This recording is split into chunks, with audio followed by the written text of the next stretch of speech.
Right. ఇక శబరిమలకైతే ఆలయ ప్రధాన తాంత్రిక వారికైతే స్వాగతం పలికి పందల రాజుల వంశులు అయితే తీసుకొచ్చిన అల అవన్నింటినీ కూడా తీసుకొని అయితే అక్కడికి చేరుకున్నారు. అక్కడికి చేరుకున్న తర్వాత అక్కడ మకర జ్యోతిని అయితే భక్తులంతా దర్శించడానికి సిద్ధంగా ఉన్నారు. అయితే ఆ మకర జ్యోతికి సంబంధించి అవన్నింటికి సంబంధించి అయితే డీటెయిల్స్ మనమైతే శ్రీకాకుళం నుంచి జగన్నాథ ఆచార్యుల వారైతే మనకు లైవ్లో ఉన్నారు. స్వామి వారిని అడిగి తెలుసుకుందాము. స్వామి నమస్తే.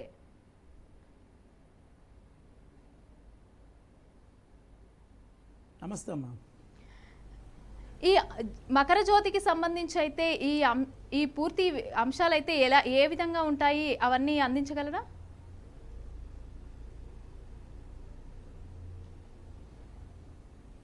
అంటే అమ్మా, ఈ మకర జ్యోతి దర్శనం అనేది మనం అంటే ఈ దీక్ష ప్రారంభ కాలం నుండి మనం హరిషడ్వర్గాల్ని జయించడానికి ముఖ్యమైనటువంటి కారణాలమ్మా ఇవి.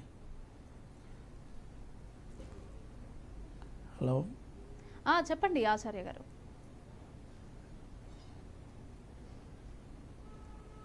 అమ్మ, హరిషడ్వర్గాలని జయించేటటువంటి సాధనలో మానవుడు అనేటువంటి వాడు పూర్ణతత్వాన్ని చెందాడు అంటే నేను చేసేటటువంటి కృషి, ఈ ప్రయత్నం లేకపోతే ఈ దీక్ష సఫలీకృతమైంది అని చెప్పడానికి కోసమమ్మా మనం చేసేటటువంటి ఈ దీక్ష 40 రోజులు 41 రోజు దీక్ష చేసి స్వామివారి యొక్క జ్యోతి స్వరూపాన్ని చూడటానికి అనేది వెళ్తారమ్మా. అంటే ఈ జ్యోతి స్వరూపం అనేది అది ఏంటంటే భగవంతుని యొక్క రూపమా లేకపోతే అది కృత్రిమగా తయారైందా అనే దాని గురించి మనకి అనేకమైనటువంటి వివరాలు అయితే చాలా ఉన్నాయి తల్లి. అయినా మానవుడు దీక్షగా చేసేటటువంటి తన అయ్యప్ప స్వామి దీక్ష ఆరంభం నుండి చివరి వరకు కూడా ఒక క్రమబద్ధీకరణలో ఉంటుంది తల్లి. అందులో ముఖ్యంగా ఏంటంటే చలినీటి స్నానం అని, మధ్యాహ్న భిక్షాది కార్యక్రమాలని, స్వామివారి యొక్క దర్శనానికి ఆ యొక్క మనం చేసేటటువంటి పూజా కార్యక్రమాలు అవనివ్వండి, ఒక్కొక్కటి మానవుని యొక్క దైనందిన జీవితంలో ఎదుర్కొనేటటువంటి అనేక విషయాలను కూడా బాధపడే తత్వం అనేది వాటిలో ఉంది. అదేవిధంగా ఈ జ్యోతి దర్శనానికి వచ్చేటప్పటికి ఒక్కొక్కరికి ఏంటంటే ఆ స్వామి తన యొక్క నిజ స్థితిని తెలియజేసేటటువంటి విషయం తల్లి ఇది. అయితే తన ఈ యొక్క అడవి మార్గము గుండా వాళ్ళు ప్రయాణం చేస్తూ ఆ ఇరుముడిని తలదార్చుకొని తలపై పెట్టించుకొని వాళ్ళు వెళ్తూ ఉండేటప్పుడు ఆ యొక్క అనేకమైనటువంటి వన్యప్రాణులు కూడా మనం వెళ్ళే అతి దట్టమైనటువంటి ప్రాంతం నుండి ప్రయాణం చేస్తారు కాబట్టి వాటిని అవి మనకనేవి ఎక్కడ కూడా కనిపించేటటువంటి దాఖలు ఎలా అయితే ఉండవు తల్లి, కనిపించవు. అంటే వీరి దీక్ష కాలంలో ఆ స్వామివారి యొక్క నామస్మరణ వల్ల వాళ్ళు దాన్ని పొందేటటువంటి అనుభూతిగా మనం పరిగణించవచ్చమ్మా.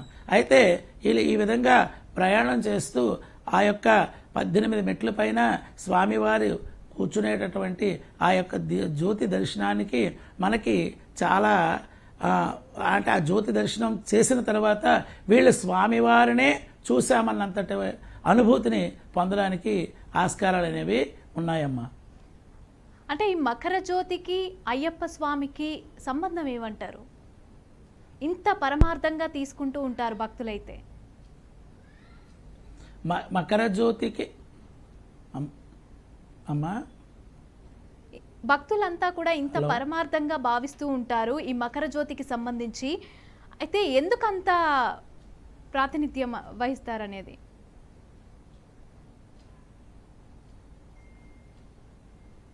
అంటే దీనికి ఏం లేదమ్మా, పూర్వకాలం నుండి మానవుడి యొక్క అంటే ఋషులాదిరిగా తీసుకున్నా సరే అమ్మా, వాళ్ళు చేసేటటువంటి దీక్ష అనేది పూర్ణతత్వముగా చెందినది అని తెలియడానికి కోసం ఒక మార్గం అమ్మా అప్పుడు ఉన్నటువంటి వాటికి.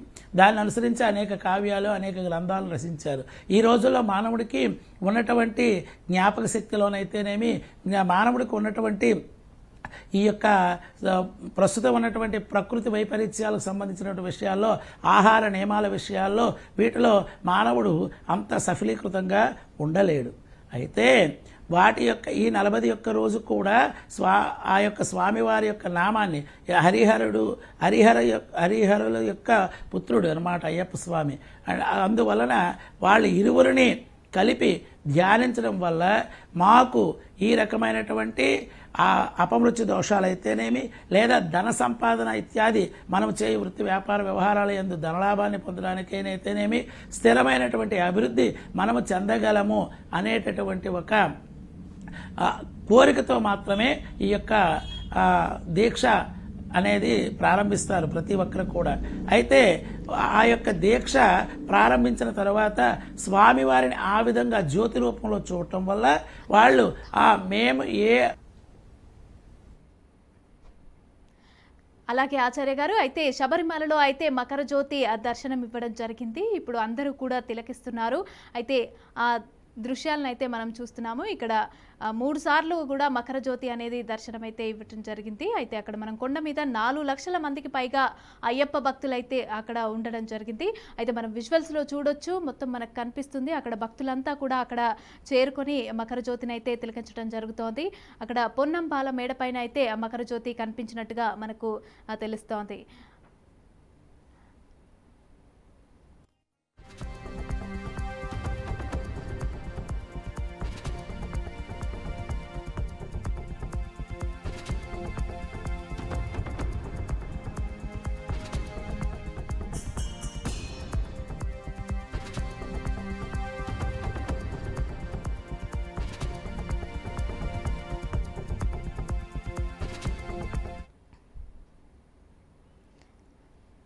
అలాగే 3 సార్లు అయితే మకర జ్యోతి దర్శనం అయితే ఇవ్వటం జరిగింది. కొండ మీద 4 లక్షల మంది పైగా అయ్యప్ప భక్తులు అయితే చేరుకున్న పరిస్థితులు అయితే మనం చూస్తున్నాము. అయితే ఆచార్య గారు, అక్కడ మనకు కనిపిస్తోంది మకర జ్యోతి దర్శనం కూడా అవుతోంది. భక్తులంతా కూడా పరమార్థంగా భావిస్తూ ఉంటారు.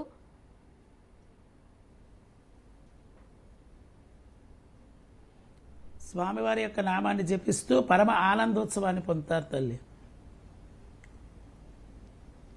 అవును, మకర జ్యోతికి సంబంధించి మకర జ్యోతికి అసలు అయ్యప్ప స్వామికి గల సంబంధం ఏమంటారు? అసలు భక్తులు ఎందుకింత పరమార్థంగా భావిస్తూ ఉంటారు మకర జ్యోతికి దర్శనం చేసుకోవడానికి?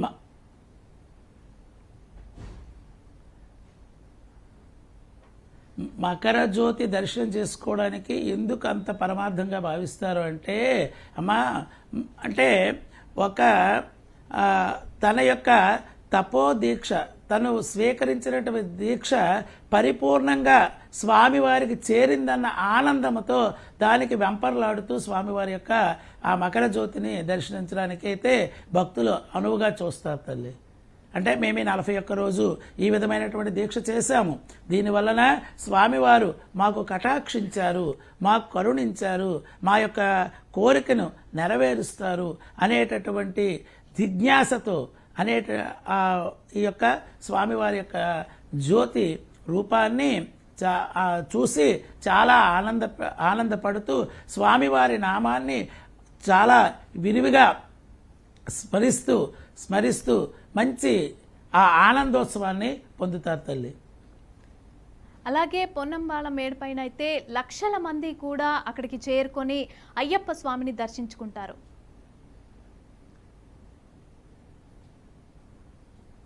ఇరుముడి కట్టుకొని మరీ వెళ్తారు. అంటే ఇరుముడి కట్టడం వెనుక ఉన్న ప్రాముఖ్యత ఏమిటి? పరమార్థం. హలో ఆచార్య గారు చెప్పండి. అలాగే ఇప్పుడు ఇరుముడి కట్టుకుంటారు అయ్యప్ప భక్తులు. అయితే ఈ ఇరుముడి వెనుక చెప్పండి, ఇరుముడికి గల ప్రాముఖ్యత ఏమిటంటారు?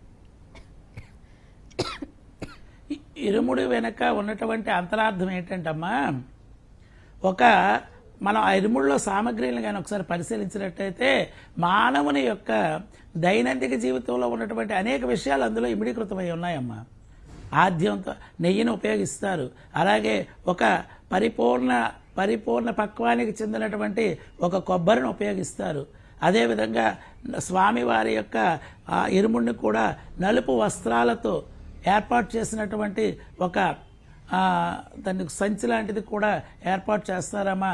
అనేక మాలలు, అదేవిధంగా ఆ సామానికి సంబంధించిన విభూది వగైరేటువంటి ఇవన్నీ కూడా మానవుని యొక్క హరిషడ్వర్గాలను, కామ క్రోధ లోభ మోహ మదమాశ్చర్యాలను జయింపచేసేటటువంటి విషయాలు, అన్నింటికీ దిక్చూసేటటువంటి విషయాలు అనేవి ఆ ఇరుముడిలో ఉంటాయమ్మా.